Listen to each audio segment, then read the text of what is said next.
다윗은 이제 계속해서 사울의 위협 속에서 하루하루 또 어려운 순간들을 맞이하며 살아가게 됩니다. 그래서 오늘 본문의 배경들을 보니까 1절에 사울이 요나단 아들인 요나단과 더불어 모든 이제 신하들에게 다윗을 죽여라 이렇게 명령을 하게 됩니다. 그래서 그 자리를 이제 하나님이 세우셨습니다. 그렇죠? 근데 지극히 개인적인 감정과 야망에 이제 사로잡혀서 하나님이 세우신 거룩한 자리를 변질시키고 있는 모습들을 우리가 볼 수가 있죠. 그래서 하나님의 통치를 받지 아니하면 어떤 자리든 어떤 사람이든 개인적인 욕심과 교만을 따라갈 수밖에 없다라는 걸 사울을 통해 우리가 보게 되는 것이죠. 그렇다면 사울은 왜 다윗을 죽이려고 했는가? 우리가 너무나 잘 아는 내용들이 담겨져 있지만 하나하나 또 살펴보려고 합니다. 블레셋을 크게 이기죠. 그리고 다윗이 골리앗을 쓰러뜨리고 돌아오는 길에 여인들이 우리가 잘 알듯이 누구를 더 높여요? 다윗을 더 높여요. 사울이 죽인 자는 천천히고 다윗이 죽인 자는 만만이다. 이렇게 다윗을 비교해서 다윗을 더 높이는 또 찬양의 고백을 하게 됩니다. 그래서 사울이 그것을 듣고 한편으로 마음에 다윗을 향한 증오, 미움이 생겼음을 우리가 볼 수 있는 거죠. 18장 8절에도 그 말을 듣고 사울이 심히 불쾌하고 분노했다 이렇게 말씀을 또 하고 있습니다.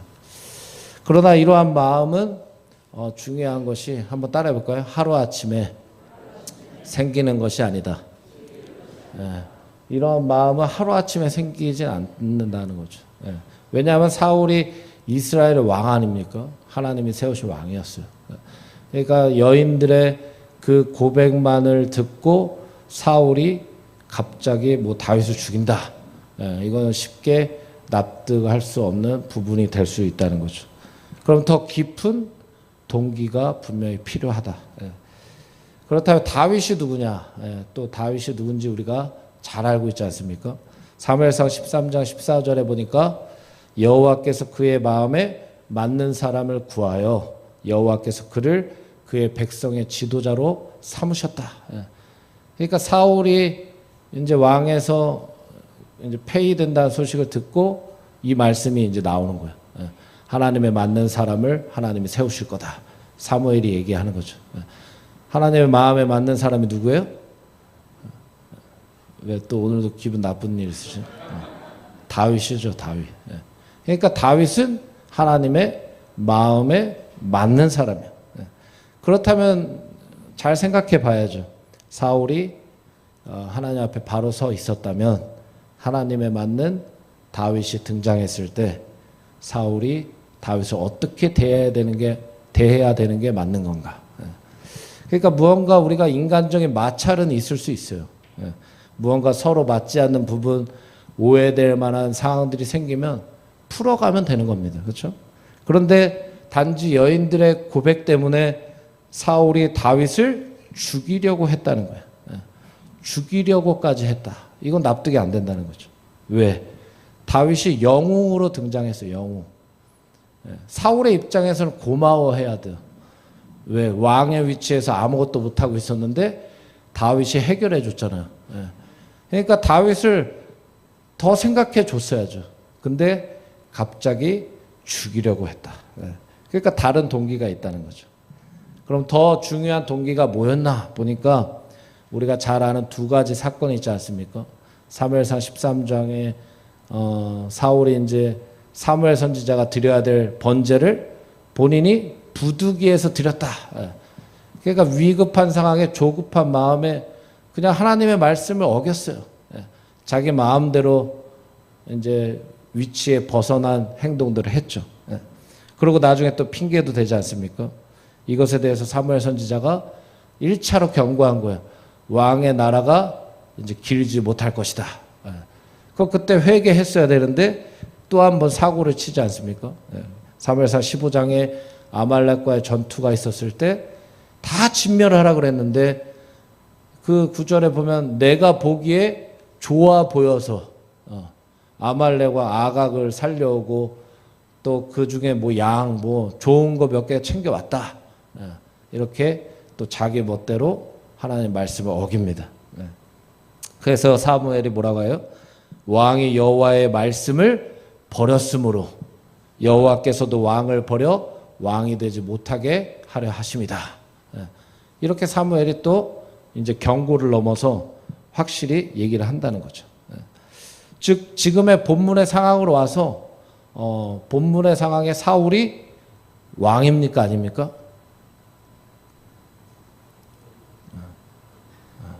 저는 대답할 때까지 기다릴 수 있어요. 본문의 상황으로 와서 이제 그러한 동기들을 지나고 사울이 왕이에요, 아니요? 겉으로 봤을 때 왕이잖아요, 그렇죠? 아직까지 왕의 자리에 있으니까. 근데 하나님이 보셨을 땐 왕이 아닌 거예요. 그러니까 하나님의 말씀을 버린 자들은 겉으로 봤을 때 신앙인으로 보일 수도 있고 목회자로 보일 수도 있고 교회로 보일 수도 있어요. 믿음 없는 사람들 눈으로 봤을 때, 분별력 없는 사람들의 눈으로 봤을 때 그렇게 보이지만 중요한 건 하나님이 보시는 것이다. 하나님은 중심을 보신단 말이에요. 그래서 사울이 하나님의 말씀을 버린 걸 알고 있기 때문에 사울은 겉으로 봤을 때 왕이지만 그는 하나님이 보셨을 때 왕이 아닌 거예요. 할렐루야. 그는 왕이 아닌 거예요. 여기서 보면은 깨달을 수 있는 게 있죠. 사울이 다윗을 죽이려고 했던 이유가 여기에 있구나. 왜? 다윗이 하나님의 마음에 맞는 사람이거든요. 그러니까 영적으로 안 맞는 거예요. 전혀 다른 길을 가는 사람 아닙니까? 가치관이 틀리고 말이 안 통하고 생각이 달라요. 그러니까 안 맞는 거예요. 이후에도 계속해서 어떤 표현이 등장하냐면 사울이 다윗을 두려워했다. 두려워했대요. 그러니까 죽이려고 한 거 아닙니까? 왜 두려워했을까요?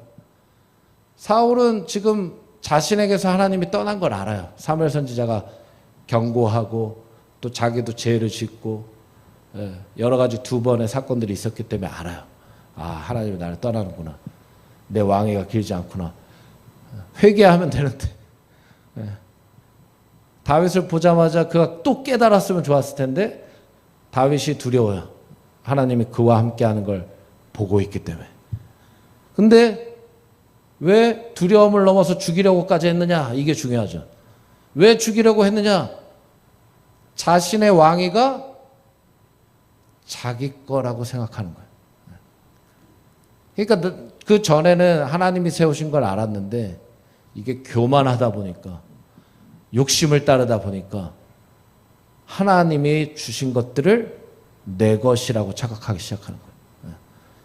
그러니까 하나님이 세우신 다윗이 다가올 때 깨달아야 되는데 내 걸 뺏으러 오는 자구나. 짓밟아야 되는 경쟁자로 보이고 죽여야 되는 대적자로 보이는 거예요. 그러니까 우리는 하나님의 마음을 제대로 알지 못하면 우리 주위에 있는 사람이 저 사람 내 사역 뺏으러 온 사람이다.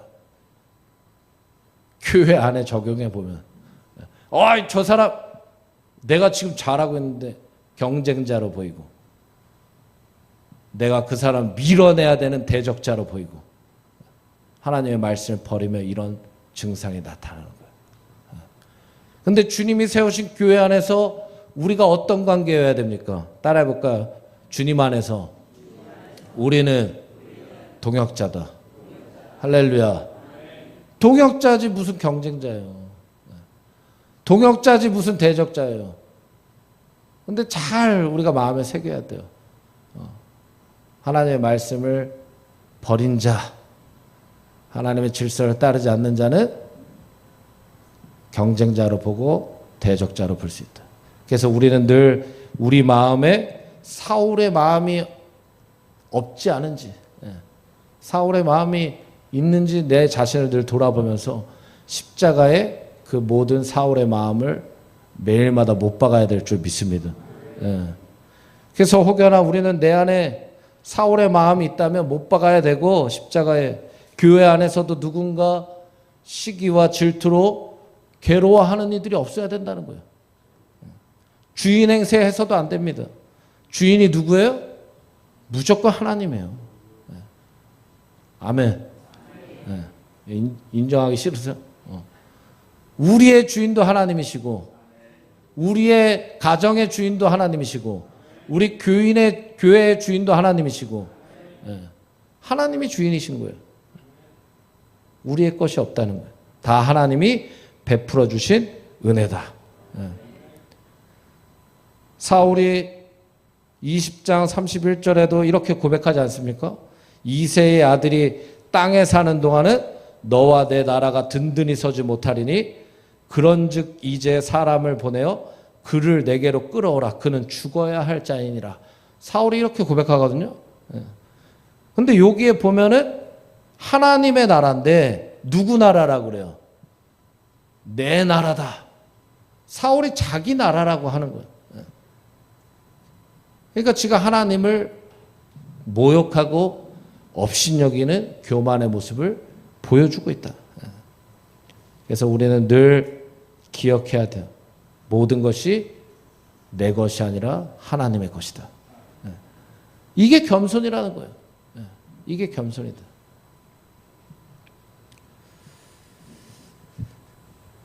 또 우리가 보면은 다윗이 잘못한 게 있어요, 없어요? 없어요. 다윗이 잘못한 게 없어요.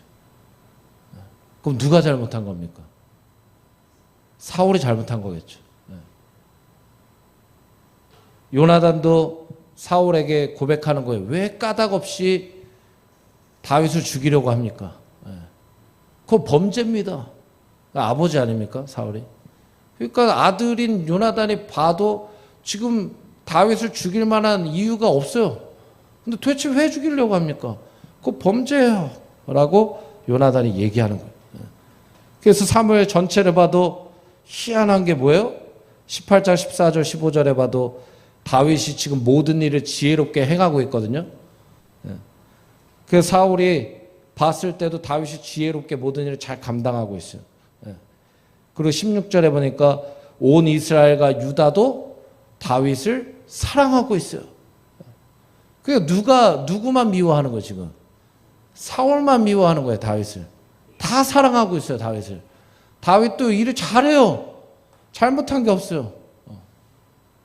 근데 죽이려고 하는 동기가 도대체 무엇이냐? 이 앞에도 우리가 사건들을 살펴봤지만 그 사건들을 잘 이어가면 돼요. 또 다른 동기가 또 있는 거예요. 그러니까 많은 사람들이 다윗을 지금 사랑하는 것은 모두가 이미 알고 있는 거예요. 누가 하나님의 사람인지, 누가 하나님의 일꾼인지, 누가 하나님이 세우셨는지 사람들은 보면 안다는 거예요. 그 다 알 수 있는 거예요. 누가 정말 진심으로 사역의 현장에 임하고 있는지, 또 그 사람의 삶을 통해 하나님의 은혜가 넘치고 하나님의 역사가 일어나고 하나님의 살아계심이 보여지는지 그 사람을 통해 볼 수 있는 거 아닙니까? 할렐루야. 볼 수 있어요. 하나님의 살아계심을 그 사람을 통해 볼 수 있다고요. 이삭도 가는 곳마다 블레셋에서 가는 곳마다 우물을 팠는데 물이 나오는 거예요. 그러니까 블레셋 왕 아비멜렉이 고백하지 않습니까? 창세기 26장에 여호와께서 너와 함께 계심을 우리가 분명히 보았다. 요셉도 보세요. 보디발 장군의 집에 있을 때 그가 형통했잖아요. 그죠? 그러니까 그의 창세기 39장 3절에 보니까 그의 주인이 여호와께서 그와 함께 하심을 보았다. 다니엘의 세 친구를 보세요. 맹렬히 탄을 풀무불에 던져졌는데 그 바벨론과 느부갓네살이 뭐라고 합니까? 자기 금신상 만들어서 지금 자기 섬기라고 하다가 그거 보고서 하나님만이 진짜 신이다. 그렇게 고백하지 않습니까? 그게 보인단 말이에요. 보인다. 근데 중요한 게 뭐예요? 사울은 못 봤다. 다른 사람이 다 보는데 못 보는 사람이 되지 않기를 바랍니다. 아멘 좀 크게 해보세요. 다른 사람은 다 보는데 사울만 못 봤잖아요. 그러니까 우리는 그러면 안 된다는 거예요. 그 깨어 있어야 돼요. 다른 사람은 다 알고 있는데 나만 모르고 다른 길로 간다? 얼마나 또 비참합니까? 신앙생활 하는데 다른 사람 다 누리고 있는데 나는 못 누리고 있다? 그것도 마음 아픈 일이고. 우리는 다른 이들과 함께 연합되고 한 마음으로 함께 가야 될 줄 믿습니다. 마지막으로 이제 9절에 사울에게 강력한 동기가 있었죠. 다윗을 죽이고자 하는 강력한 동기가 있었어요. 뭐냐? 여호와께서 부리시는 악령이 사울에게 접했다. 이게 마지막 가장 강력한 동기가 됩니다. 이것을 쉽게 말하면 하나님이 사람에게 무슨 악령이 들어가도록 부리시는 게 아니고 이 구절의 의미는 모든 주권이 하나님께 있다. 악한 권세의 권세도 하나님의 주권 안에 통제되어 있다는 걸 의미를 하는 거고요. 그래서 그 주권 아래서 하나님의 영이 사울 안에서 떠나고 그 빈자리에 어둠의 영, 악한 권세가 그 심령에 들어갔다. 이것을 말씀하고 있는 거예요. 그러니까 우리가 봤을 때 다 좋아하는데 혼자 도대체 이해 안 되는 저 행동을 한 이유가 여기에 있구나. 하나님의 말씀을 버리고 하나님의 주인됨을 거부하고 내가 하나님이 세우신 자리에서 내 것이라 하나님의 것을 내 것이라 착각하고 그런 모든 동기 근원이 이 심령에 악한 권세가 자리 잡고 있기 때문이구나. 이것을 우리가 볼 수 있다는 겁니다. 그래서 내 안에 하나님께서 주인 되시지 못하면 결국 성령의 보호막이 거치게 되고 악한 권세 통제 아래 살 수밖에 없게 된다. 무언가 주도권을 내가 쥐고 있다고 사울이 착각했겠지만 결과적으로 악한 영이 그 심령을 지배하고 있었다. 이것을 우리에게 말씀하는 거예요. 그래서 우리는 날마다 성령의 지배를 받아야 될 줄 믿습니다. 말씀의 지배를 받아야 될 줄 믿습니다. 예수 그리스도의 십자가의 지배를 받아야 될 줄 믿습니다. 처음에는 사울도 하나님의 영에 크게 감동됐잖아요. 그렇죠? 11장에 보면 아몬 사람과의 전쟁 가운데 6절에 사울에게 하나님의 영이 크게 감동됐다. 그런데 그가 걸어온 과정 가운데 하나님의 주인 되심을 거부하고 하나님의 왕 되심을 인정하지 않으니까 결국 하나님의 영이 떠났다. 그리고 그가 하나님의 말씀을 버리고 그의 심령에 악한 권세가 자리 잡는다. 그래서 우리에게 적용해 본다면 이런 거죠. 내가 전에 성령 충만했다고 해서 지금도 충만한가? 이 질문에 대해서 답할 수 있어야 된다는 거예요. 내가 전에 말씀과 기도에 깨어있다고 해서 지금도 그런 말씀과 기도로 깨어있는가? 내가 전에 예배자로서 예배에 목숨을 걸었다면 지금 내가 예배에 목숨을 걸고 있는가? 이것을 질문해 볼 수 있는 거예요. 왜? 사울이 전에 성령 충만했거든요. 근데 과정 가운데 하나님의 말씀을 버렸어요. 하나님의 통치를 거부했어요. 하나님을 바라보지 않았어요. 그러니까 하나님의 영이 떠났어요. 그리고 그가 죄인의 길로 다시 가는 거예요. 사망의 길로 다시 걸어가는 거예요. 말씀에 나오잖아요. 그렇죠? 그래서 우리도 마찬가지라는 거예요. 혹여나 내가 나는 구원받았지, 나는 안심할, 그리고 삶을 하나님의 통치를 거부하고 예수 그리스도의 십자가를 인정하지 않고 다시 죄악된 길로 간다? 하나님의 말씀을 버린다? 그건 다시 생각해 볼 일이죠. 그래서 우리는 날마다 성령으로 충만할 수 있기를 주의 이름으로 축복합니다. 우리의 지금이 말씀과 기도로 깨어있기를 주의 이름으로 축복합니다. 중요한 것은 날마다 우리가 알고 있지만 과거가 아니고 과정도 아니고 지금이 중요한 거예요. 지금 내가 기도하고 있느냐? 지금 내가 예배하고 있느냐? 지금 내가 하나님의 말씀 붙들고 있느냐? 그것이 다 악한 권세를 쫓아낼 수 있는 능력이 됨을 믿으시기 바랍니다. 사울이 왜 하나님의 영에 크게 감동되었는데 마지막에 악령의 통치를 받게 됐는가? 가장 중요한 자리에 있었으면서도 왜 사탄의 하수인 역할을 했는가? 하나님을 대적하는 자가 됐는가? 하나밖에 없어요. 하나님의 말씀을 가볍게 여겼기 때문에. 그게 시작이에요. 하나님이 분명히 말씀해 주셨거든요. 돌아와. 깨달아. 하나님의 말씀이 우선이야. 이 말씀을 들어야 돼. 이스라엘 백성들에게도 계속해서 쉐마를 강조했듯이 계속 강조하는 거예요. 하나님의 백성들에게는 오늘도 강조하시는 거예요. 너희들 내 말 들어야 돼. 너희들 내 말 붙들고 순종해야 살아. 계속 강조하는 거예요. 근데 사울이 하나님의 말씀을 가볍게 여기기 시작할 때부터 그가 유혹을 이길 힘이 사라지고 교만과 욕심의 유혹들이 찾아왔을 때도 그걸 끊어낼 힘이 없는 거예요. 왜? 그 힘은 말씀에서부터 오는데. 말씀이 우리의 가장 강력한 무기가 돼야 되는데 내 안에 말씀이 없으니까 이겨낼 힘이 없는 거예요. 그러니까 내 심령이 결국 악한 권세의 통제를 받게 된다. 우리는 말씀의 능력이 있어야 될 줄 믿습니다. 말씀을 붙드는 게 그리스도인의 능력임을 믿으시기 바랍니다. 말씀을 떠나서는 아무것도 할 수 없는 거예요. 하나님의 말씀을 가까이 하시기를 바랍니다. 하나님이 쓰시는 사람은 이유가 있는 거 아닙니까? 사울은 말씀을 가볍게 여겨 악한 권세의 통제를 받고 그 최후가 비참했단 말이에요. 하나님이 떠나니까 그 인생이 비참했단 말이에요. 근데 다윗은 비참한 것 같이 보이는데 하나님이 함께 하시는 거예요. 우리가 잘 알지 않습니까? 여호와 보시기에 정직히 행하고 하나님이 말씀하신 모든 명령과 규례를 어기지 아니하려 했다. 정직하게 하나님의 말씀하신 바 그 말씀을 어기지 않으려 다윗은 최선을 다했다. 우리 완벽할 수는 없어요. 하지만 최선을 다할 수는 있어요. 그게 정직함입니다. 다윗은 삶의 환경과 상황이 어려웠죠. 근데 하나님의 말씀을 어기지 않기 위해 최선을 다했습니다. 그 정직한 삶을 살아온 거예요.